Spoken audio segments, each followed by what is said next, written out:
Peristiwa kebakaran terjadi di sebuah panti asuhan Aliklas di Desa Muara Lintang Baru, Kecamatan Pendopo Barat, Kabupaten Palawang, Provinsi Sumatera Selatan, Jumat 3 Desember 2021 sekitar pukul 15.30 waktu Indonesia bagian Barat.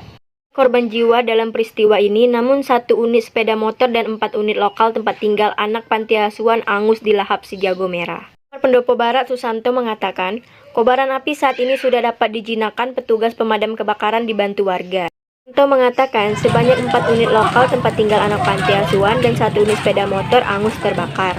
Saat ini, menurut Susanto, anak-anak panti sudah dievakuasi ke tempat yang aman. Susanto, pihaknya sudah melaporkan peristiwa kebakaran ini ke Pemkab 4 Lawang untuk ditindaklanjuti.